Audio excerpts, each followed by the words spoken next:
Religion has profoundly influenced the sweeping American narrative, perhaps more than any other force in our history, from the time before European colonization to the present. The startup National Museum of American Religion is working to build a museum in the nation's capital that will share the story of what religion has done to America and what America has done to religion, inviting all to explore the role of religion in shaping the social, political, economic, and cultural lives of Americans and thus America itself. Join our host, Chris Stevenson, for Season 2 of our podcast series, Religion in the American Experience, as we follow scholars deep into America's religious history and learn how it can inform and animate us as citizens grappling with complex questions of governance and American purpose in the 21st century. Episodes will be released every Monday on Apple Podcast and Spotify. Register for notifications on our website, www.storyofamericanreligion.org, under the Sign Up tab. Sports is everywhere in America, as we all know. The Superbowl, the Masters, the World Series, the Stanley Cup, the U.S. Open, the Olympics, the NBA, MLB, NFL, youth travel leagues, high school sports, and the list goes on and on and on. So maybe if we understand sports better, we can understand America better. For this podcast series, Religion in the American Experience, we want to learn about the relationship between religion and sports, which it turns out is a deep and meaningful one. This discussion will help us better understand what religion has done to America and what America has done to religion, and we trust that as a result, listeners will see how indispensable the idea of religious freedom as a governing principle is to the United States and its ability to fulfill its purposes in the world. Today, to discuss religion and sports, we have with us Rebecca Alpert, professor of religion at Temple University in Philadelphia and author of Religion and Sports, an Introduction and Case Studies, which we will use as the basis of our interview today.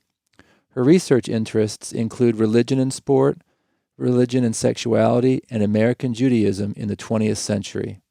She is also the author of Out of Left Field, Jews and Black Baseball, and co-editor of Gods, Games, and Globalization, New Perspectives on Religion and Sport, published in 2019. Professor Alpert also was among the first women in America ordained as a rabbi. We encourage listeners to visit storyofamericanreligion.org and sign up for future podcast notifications under the Sign Up tab. Rebecca, thank you so much for being with us today. It's a pleasure, Chris. First, and I think our listeners will want to know this as well, how in the world did you become interested in, and then an expert in, the relationship between sports and religion? Tell us your story. So it's a story that starts with an oral history. A friend of mine made connections for me between a person who was writing an oral history of people who were baseball fans, and he didn't have enough women, so he was looking pretty hard to find a woman or two that he could interview. And I went and sat in with him. We had a great conversation, and Bill Friedman is his name. And when I read back what I wrote or what I had said after he published it, I realized that the connection between my Jewishness and my experience as a baseball fan as a child was actually very, very close. And I wound up thinking, this is an interesting place to pursue my research. I was sort of looking for a new research topic. And I wrote, I guess my first article was about Jackie Robinson, because growing up as a child, my mother really believed that the Brooklyn Dodgers were Jewish. They weren't. They had one, Cal Abrams, I think, was their only Jewish player, and there really wasn't much connection, except for all of the diehard fans in Brooklyn who really embraced the Dodgers as a gritty working class team, not like the Yankees, who represented U.S. Steel at that point, represented the industry and money. The Dodgers had a working class ethic, and they were the first to integrate baseball. and they were the first to say, we don't think these separate leagues really make any sense. We want African Americans, or I guess they weren't called that at that point, but we want to make sure that they have a right to play, and the owners and leaders of the Dodgers made that so, and they couldn't have done it without the ethnic fans in Brooklyn. It wasn't just the Jews; it was the Italians and the Irish and Chinese. Actually, it turned out, who were still living in Brooklyn and were committed to coming to the ballpark, because that's what all of these other owners were really afraid, that the white fans would desert baseball if it became a black sport. So that felt like a connection between my Jewish values and sport. And as I investigated Robinson's story, I discovered that I certainly wasn't the only one. Right? I discovered hundreds of stories and memoirs and musicals on Broadway, and all kinds of things supporting this idea that there was this connection, and that's really what got me going in terms of my interests. It wasn't that big of I'm actually a bigger basketball than baseball fan, but I started writing about baseball and discovered that it's there is a whole world out there of people thinking about baseball as a religion. And the connection between baseball and various religious practices. Okay, well, that's a great backstory. Let's get into the details here. I want you to help us unpack something that you wrote at the beginning of the chapter called "Why Study Religion and Sports Anyway?" And I'm going to quote you here. You write, "Studying the interconnections between sports and religion gives us an opportunity to understand how these key aspects of society influence our political and cultural lives and provide ways to understand human experience and its meaning and purpose." That's pretty deep stuff for sports. Some of our listeners are going to say, hey, this lady's taking herself way too seriously. She's taking sports way too seriously. Can you try to convince us, Rebecca, that you are not taking it too seriously, that this is significant and important to America and Americans? So I've taught this course on sports and society for a number of years, and I've actually had to convince my students of that, and I spent a lot of time doing that. And then last year happened, where sports became the focal point of some of the most important questions, particularly about race, but also about gender in our society. And then people began, I think, to pay more attention to how we understand sports and why sports is so important. Chris, you said it yourself, right? At the beginning, it's the Super Bowl is probably a bigger holiday time in the United States than many of our other holidays. We take it really seriously. There are all kinds of rituals associated with it. If people stop and think, well, what do I eat on Super Bowl Sunday? I eat special foods. Why is that any different from our Thanksgiving holidays, right? I get together with my family. Oh, these are my people, and we connect through the Super Bowl. We pay attention to sports, and sports became, even though we've been told that it's just the protesters who are making sports important. In fact, sports has been militarized. If you take a look at the logo of the National Football League, you'll see that it's an American flag in the shape of a shield. What's going on there? That's not just about sports. That's intrinsic to our society. It's how we see ourselves. We can't live as a society without these events. People who are not that interested in sports, and there are many people who are not that interested in sports, but then of course there are many people who are not that interested in politics, and there are many people who are not that interested in religion, right? I mean, it doesn't mean that those elements of our culture are not important. But even people who are not interested in sports, I have memories of being in the airport during the Olympics when our women's soccer team was winning, and there were hundreds of people gathered around the television sets watching. What is that social experience but a way of binding ourselves as a community and feeling part of something, which is central to the ideas, the way we use religion in society as well. Sports becomes one of the recent headlines was that Bill Belichick, the least likely person in the world who was the coach of the New England Patriots, turned down the president's offer of a medal. He made an important statement, and his statement was carried by the news media the same way that other people's, politicians' statements and other people's statements were. We take our sports figures seriously. They're our heroes. They're important people in society, and they make a difference. Okay. Convincing enough? I don't. It is. It is. You didn't have to convince me, but I think you've convinced our listeners, or at least a lot of them. And I think they'll be convinced as we go through the questions here.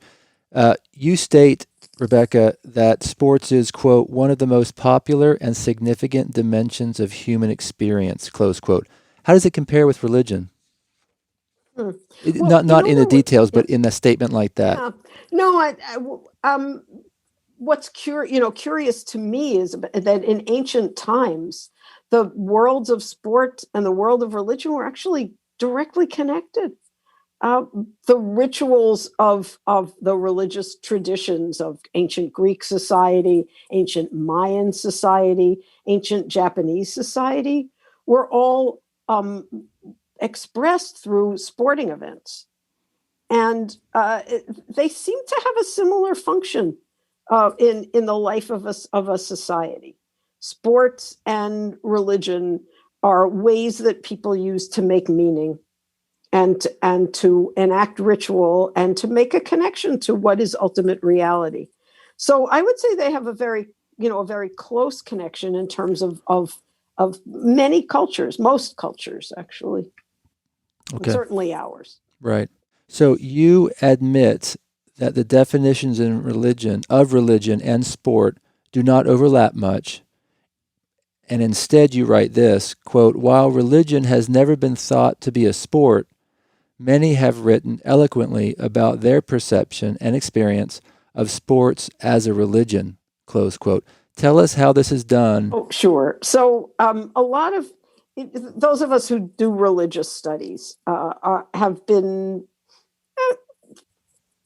trying to figure out what religion is. I mean, that's been a very important dimension of the study of religion these days, because we don't all mean the same things when we say religion.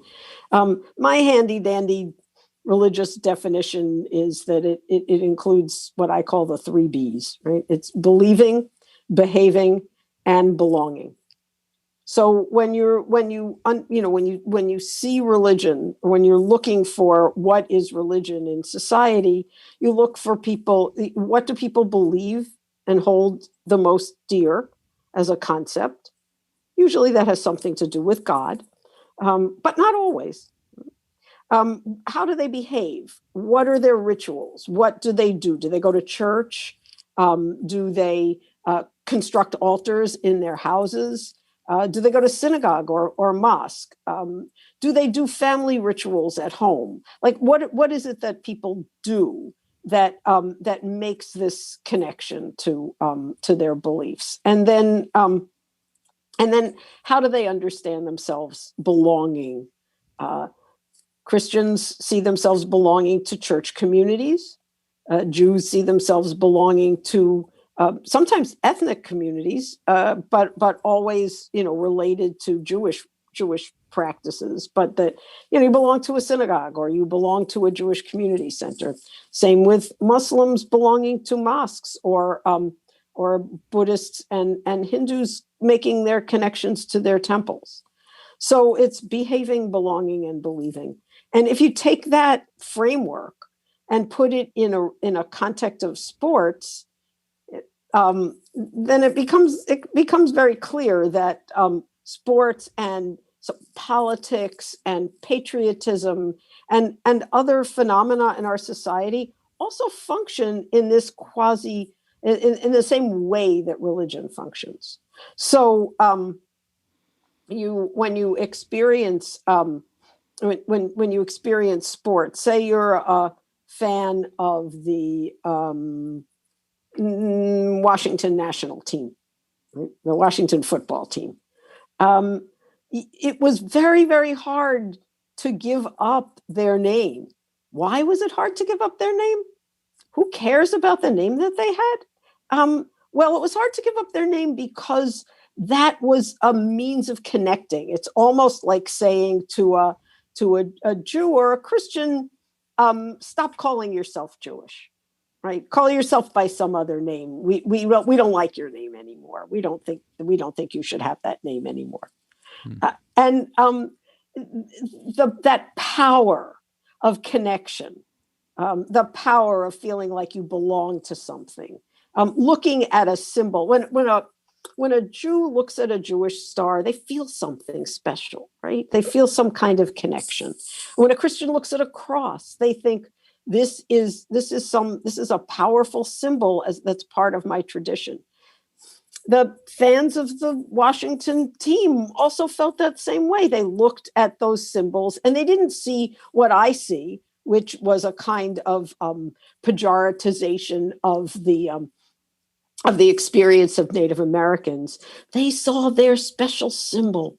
They saw something that maybe holy, maybe not holy in the full meaning of that word, but certainly powerful in a way that evoked a sense of connection to a group, belonging to a group, believing in a certain set of values, and not values that I happen to agree with, but values that really mattered to them. And I probably don't even have to mention when people think about how do people behave around sports. All you have to do, not this year, but in other years, all you have to do is drive to a stadium when there's a football game happening, and just look around. You don't even have to go in.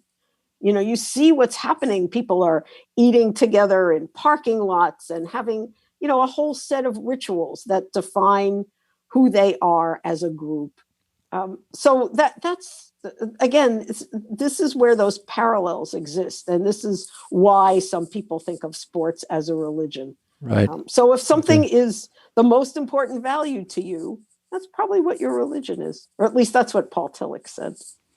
Okay. I think listeners would love to hear some examples from some of these similarities between religion and sports. You mentioned some in the book, ruling patriarchs. These are all religious terms, but you're suggesting that there are analogous sports terms, right, or sports individuals. Ruling patriarchs, saints, high councils, and ritual and material. Can you give us a few examples of those similarities? Yeah, well, that wasn't mine, actually. That was another author was making that suggestion. Okay. It's actually I don't think it a lot in terms of Christian symbols. That seemed to me like what he was saying was that it's just like Christianity, where they have patriarchs and they have high councils and so on and so forth. I'm not sure I buy into that particular framework. Okay, fair enough. I was kind of using that example as a way of saying different people have taken this idea of sport as religion and used their religious understandings to see, to explain that relationship. Okay, fair enough. Yeah. But again, in terms of material culture, all you got to do is look for those baseball caps, sweatshirts, right? People spending tons and tons of their money to buy little Philly Fanatics or bobblehead dolls or whatever it is that books about sports. And what does it mean to have Pete Rose's bat? Like, why are these things valuable? They become, they become holy objects. Okay. What would you tell us that we need to know about Michael Novak's 1976 book, Joy of Sports, End Zones, Bases, Baskets, Balls, and Consecration of the American Spirit, for the purposes of our discussions today about the interconnectedness between religion and sports in America? Yeah, Novak was actually, Novak was a great scholar of religion. And that book was really a very, very important book for the beginning of this analysis of sports as religion. And he looked at the three, the Trinity: baseball, basketball, football, and began to talk about. His language was precisely the language that I've been using here. He's the one that really made these definitions and just said, but even more importantly, this whole idea of the joy of sports, right? This whole idea that that one can really experience something outside oneself and a real connection to ultimate reality, which is which is the argument I think that he was really making, that sports brings you to the same place emotionally that religion can take you. Okay. Now, I want to bring up, I think it's important to bring up that some scholars do not see sports as a religion or as religion. And in fact, one author you quote labeled the, quote, sports as religion narrative a version of semantic abuse, close quote. Can you elaborate a bit on these scholars' perspective? Mm-hmm. Just to give us the whole...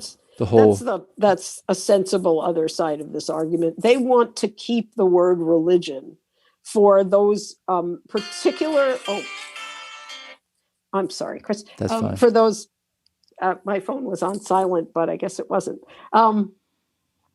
To keep those phenomena that we define as religion. As only those historical religions.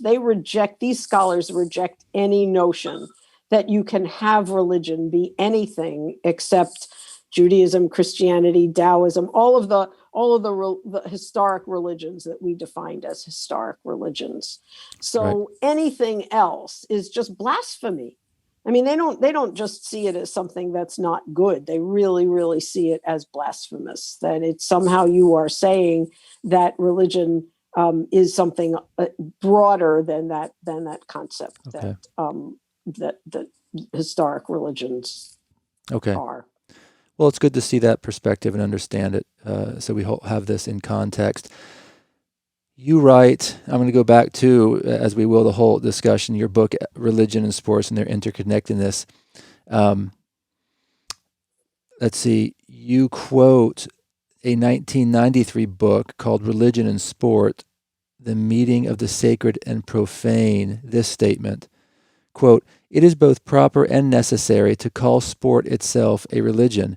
It is also reasonable to consider sport the newest and fastest growing religion, far outdistancing whatever is in second place," close quote. What do you think about that statement, Rebecca? It's again, these are people who feel very passionate about sports. And I guess if you count the numbers of people who go to attend sporting events versus the numbers of people who actually go to church or synagogue or the mosque, sports would win, hands down, right? Especially since sports is televised. And if you start just looking at that numerically, that's a sensible argument. Whether or not sports has replaced religions, sports in that place in people's lives.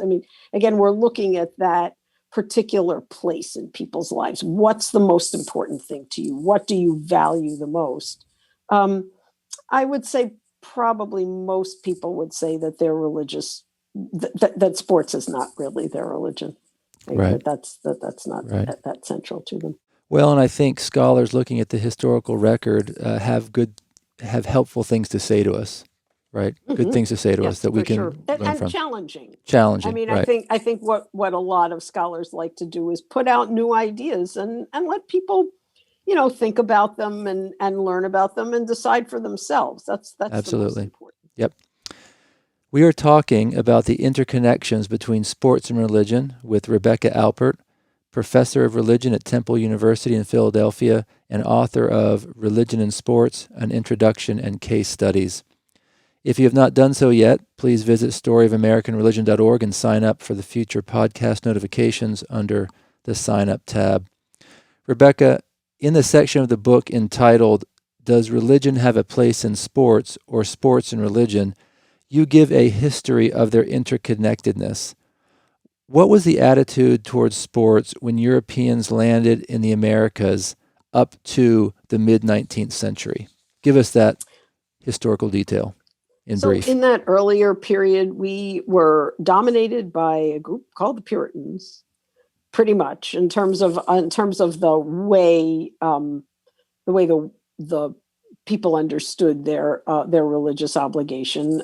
We had religious freedom in theory, but in practice, there was a very, very powerful. I mean, we never established a religion, but if you were not a Protestant, if you were not in the North Puritan and in the South Episcopalian, you probably weren't going to get anywhere. You were going to be tolerated, I guess, as opposed to have equal rights. And that mindset was actually not in favor of sports at all. That particularly the Puritan mindset and the Puritan way of looking at Christian living said sports is a waste of time. Maybe they actually knew that sports could become the most important religion if they didn't watch out. But they were not pro-religion in any way. I mean, people bowled and they certainly did sports, but they couldn't do it on the Sabbath. There were strong prohibitions against sports on Sundays, and a lot of tension for people who were interested in sports and liked sporting activities. They were considered not taboo, but certainly not of value. Okay, but then we hit mid 19th century, and some things begin to change. You explain a concept or a phenomenon called muscular Christianity. It came into vogue, I guess, first in Europe about that time. When it became a phenomenon in the United States, how did it influence the relationship or the intersection of sports and religion here? Well, muscular Christianity was the essence of the intersection between sports and religion. There was, again, this growing sense among Protestants that there was this competing set of values. And sometimes it's better to beat them than, join them than try to beat them.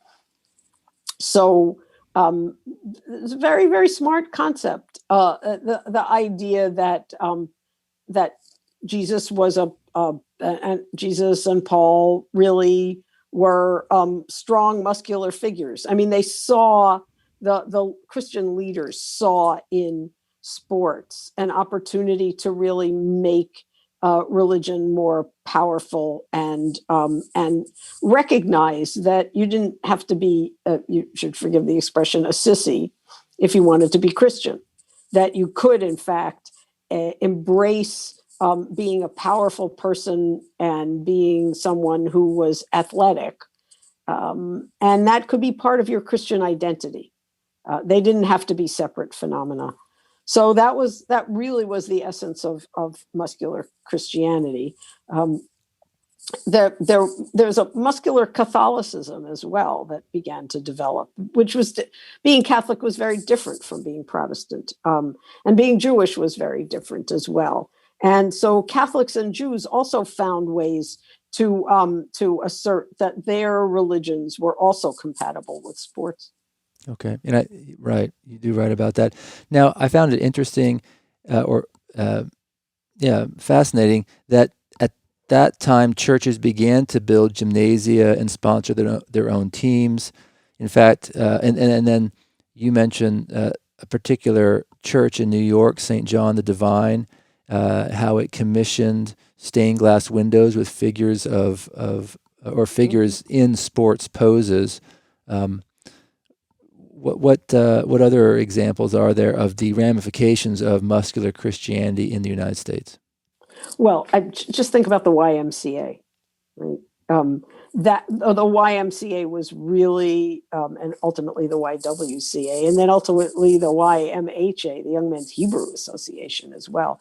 That was a way of saying that gyms and sporting activities were in fact under the umbrella of religious organizations.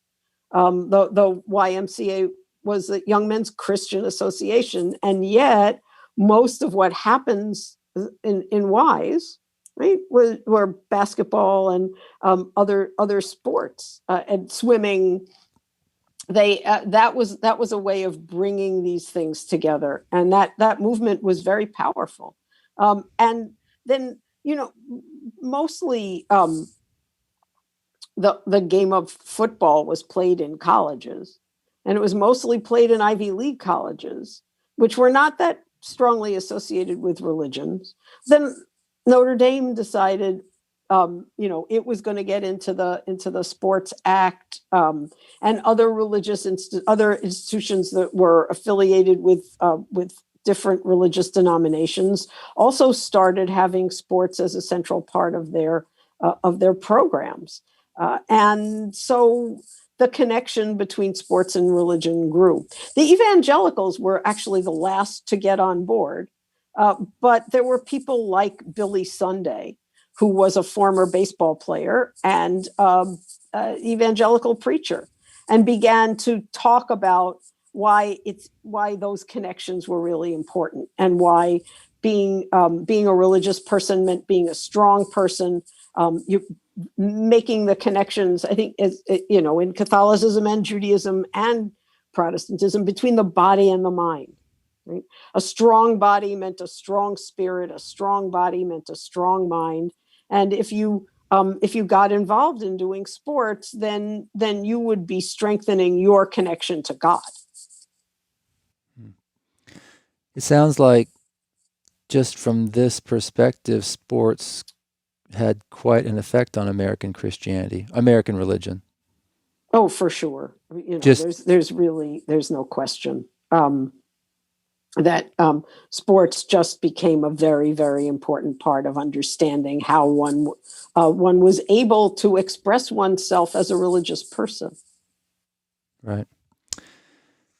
You detail the development of a new version of muscular Christianity in the mid-20th century, which Frank DeFord labeled, and I may be getting the pronunciation wrong, I've never heard it, but I've seen it written, Sportianity, quote unquote. Can you tell us about this and its ramifications, including what we learn from DeFord's 1976 three-part essay, Religion in Sport, in Sports Illustrated? Well, I think basically what he was saying is this whole, he like Novak, they were beginning to stretch out, what it meant for sports to become so central to the religious project. And the fact that it went overboard, right? The fact that people made these connections too strongly, perhaps, and maybe were beginning to do that thing that people got really scared about, which was substituting sports for religion, or turning their sports connections into the center of their religious practices. And the opposite, which was the effort of Christian groups to make sports so much a part of what they were doing that they changed the nature of their own message. So in a word, what was Frank DeFord saying in that three-part essay? Maybe this isn't so good, right? I mean, Okay. maybe there's too big a connection between sports and Christianity, to the point where it became sportianity, right? It's like Christianity was being taken over by these connections to sports. Okay, so Rebecca, we're now going to turn to religion and sports and how they don't get along, for lack of a better phrase, in the United States. You write that, quote, one of the major sources of friction between sports and religion in Judaism, Christianity, and Islam has been when the times for religious observance conflict with sporting events, close quote. Tell us what we need to understand here. So I think I mentioned this a little earlier. It's the Puritans were very clear that on the Sabbath, you do holy things, you don't do sports. But the world of sports has really taken over Sundays, hasn't it? And so the choice between going to church and going out to do sporting events was problematic for many Christians for a long time, until they actually had to move the times of the football games and the baseball games and make sure that they weren't in conflict, because people saw, like, how do you spend your time? How do you make enough time for both sports and religion? Something has to give, right? So they had to make compromises. It's harder, actually, when you think about Muslims during Ramadan. Right? How do they manage to observe their fasts and play sports at the same time? I mean, we see that some of them do. But it's very, very difficult, and it can certainly cause conflicts. How about an Orthodox Jewish team that won't travel on the Sabbath? How do they get to their games? They on their Sabbath on Saturdays. How can they participate? So there's always this tension of, like, what's more important?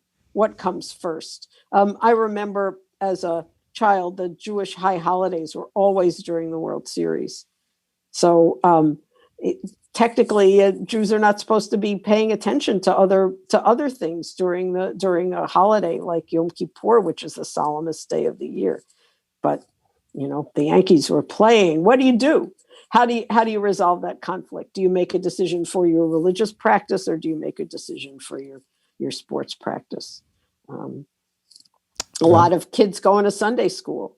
If they have soccer practice at the same time as Sunday school, what do we choose? But these are hard questions for sports enthusiasts who also want to keep their religious practices.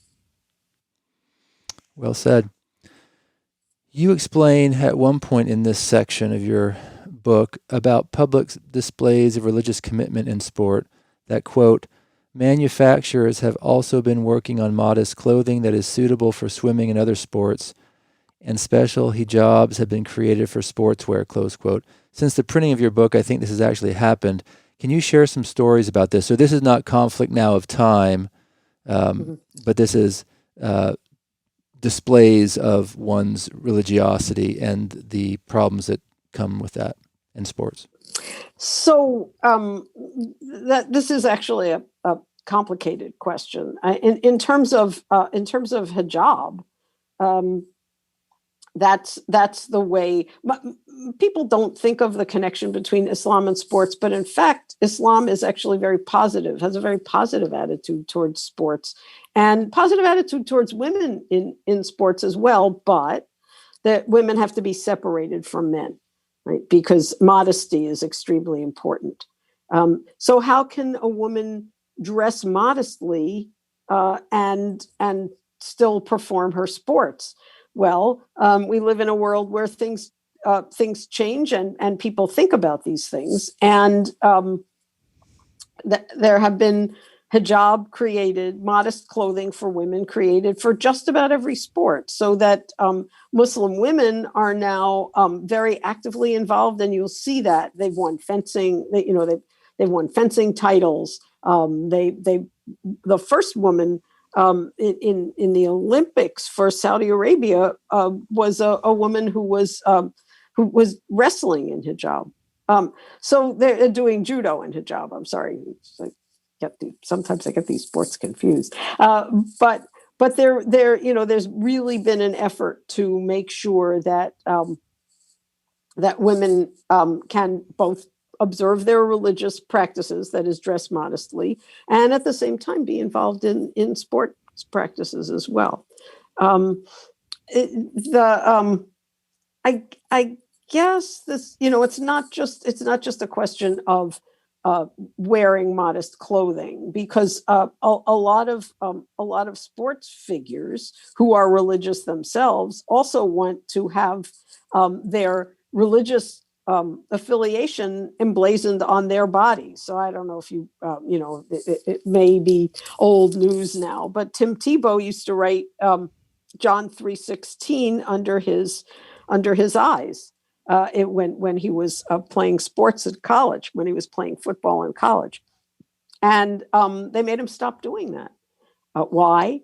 Because there was too great a connection between sports and religion. And sports really was a venue for him to exercise his free exercise of religion, but it came in conflict with other values related to freedom of religion, which is freedom from being oppressed by someone else's religion. So there was a decision at a secular university that he couldn't have those kinds of displays of religion. So this is a pretty complicated set of stories, and it comes up fairly often. How do you express your religious beliefs in the context of a secular sporting event? Right. Which some people see as very religious. Mm-hmm, mm-hmm, mm-hmm. But it's the religion of sport. Right. Exactly.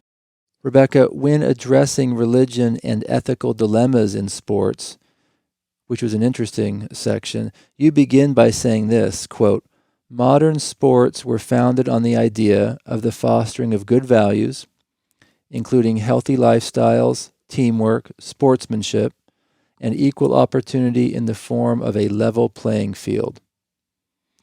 But that in recent years, this great sports myth," which you have in quotes in your book, "the great sports myth, has begun to crumble," close quote. This is a pretty important statement in your book. Covers a lot of ground here. What are the manifestations of this and the ramifications for the country? So we've seen incredible cheating scandals in sports.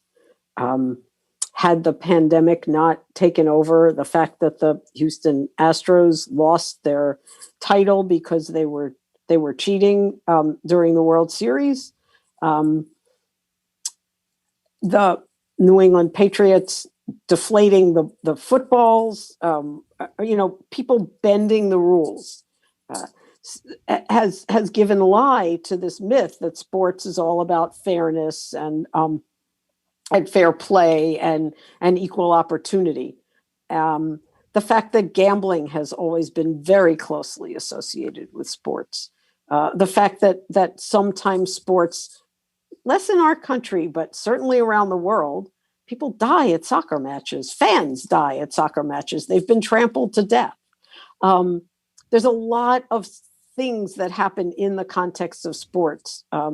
The kind of racism that we've seen on display, the kind of unevenness between men and women's opportunities and experiences in sports, the fact that poor people have a very, very hard time getting to achieve things because it's so children's sports are so expensive for families to engage in. These are the kinds of negative elements of sport that sports fans who believe in the great sports myth that it's the best thing in the world are not really willing to come to terms with. And I'm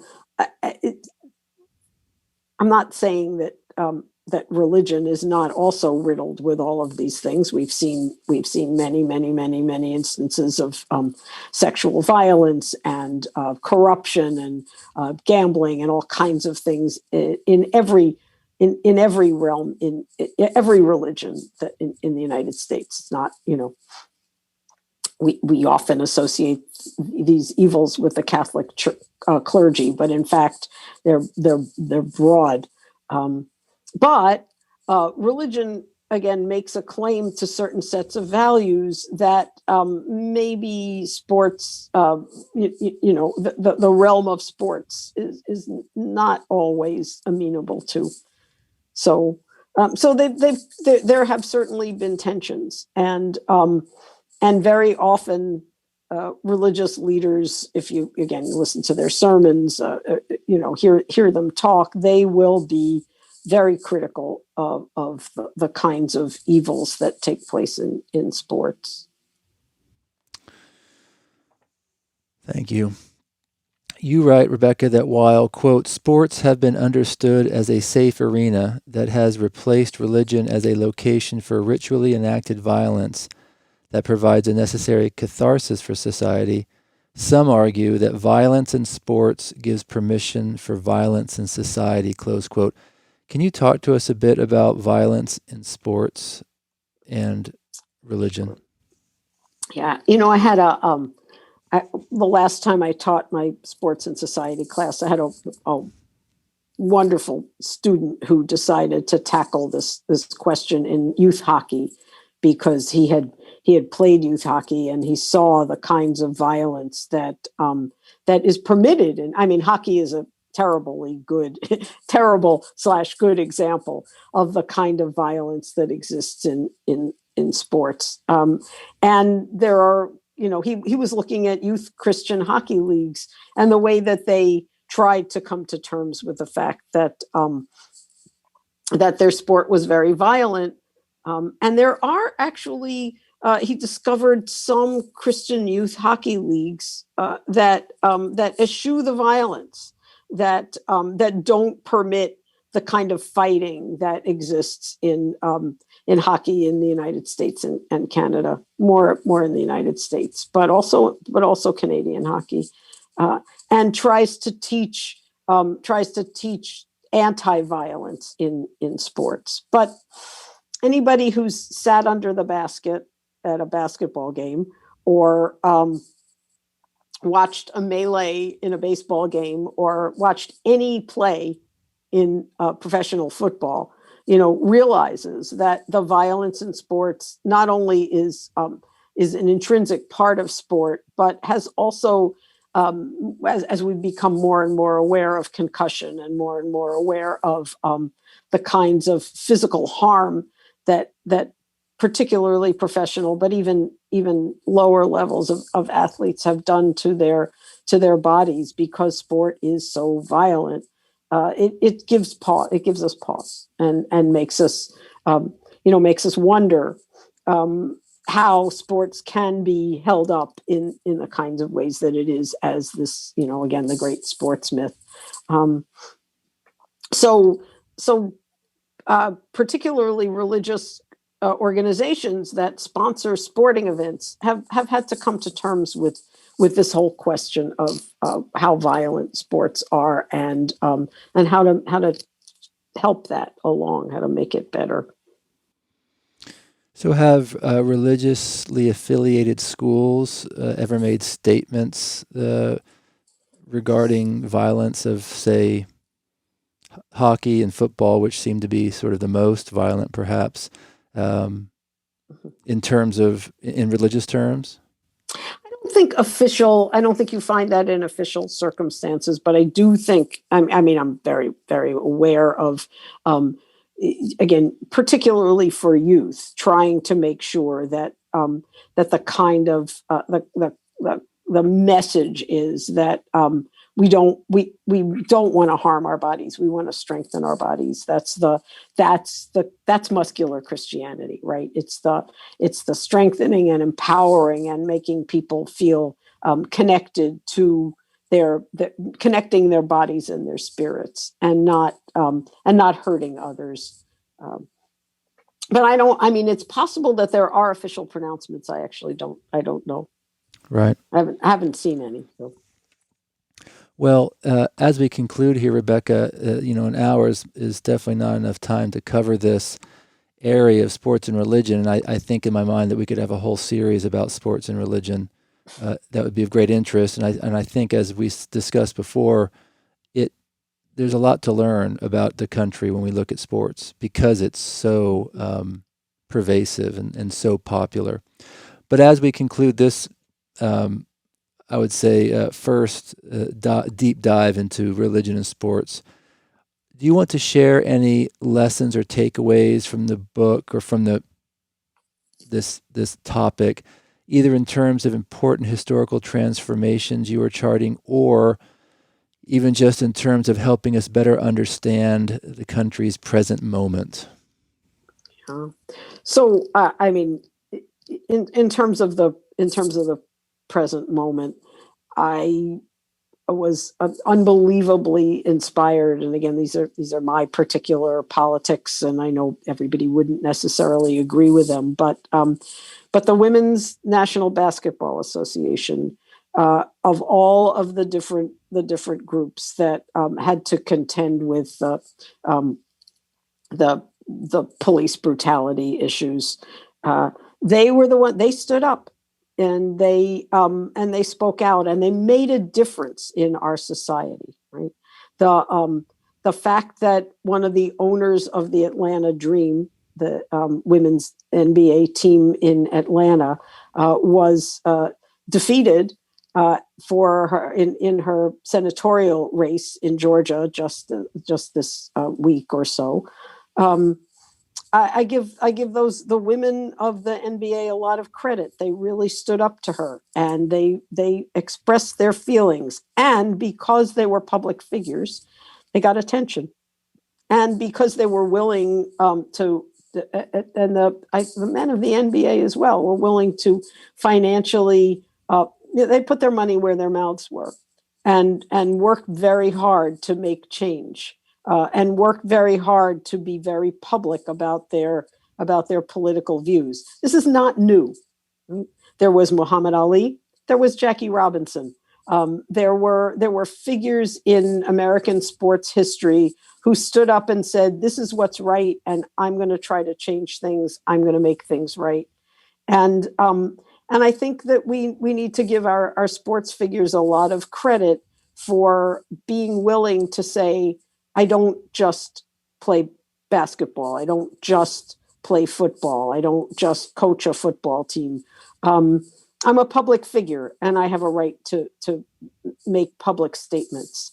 And that has changed drastically. I think everybody kind of understands now that that to get back to religion and sports, when Colin Kaepernick took a knee, he wasn't doing anything different from what Martin Luther King did on the bridge, right?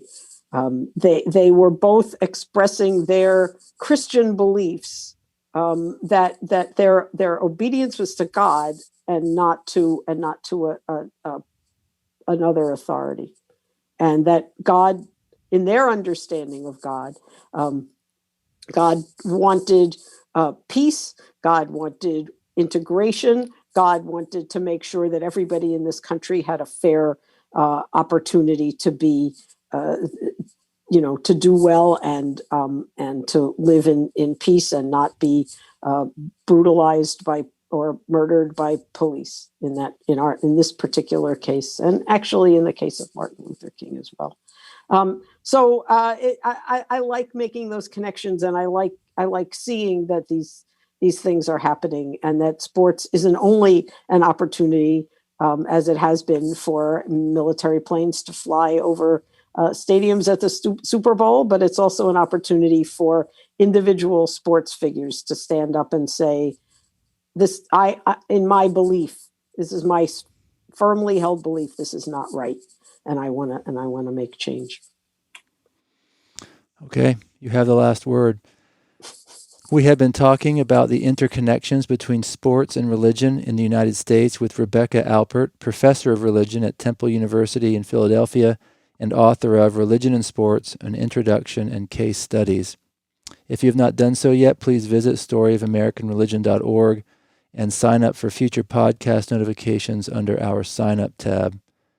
At the conclusion of this episode, we trust that listeners understand more about what religion has done to America and what America has done to religion, and have a deeper appreciation of religious freedom as a governing principle in the United States, seeing to its protection as an indispensable part of the fragile American experiment in self-government. Rebecca, thank you so much for being with us and doing the really hard work of researching and writing a book that helps us all understand America better. It's been very enlightening for me and our listeners, I'm sure, and I hope you've enjoyed the time with us as well. I very much enjoyed it, Chris, and thank you for reading my book. The podcast series, Religion in the American Experience, is a project of the National Museum of American Religion. Episodes are released each Monday on Apple Podcast and Spotify. Register for notifications on our website, www.storyofamericanreligion.org, under the Sign Up tab.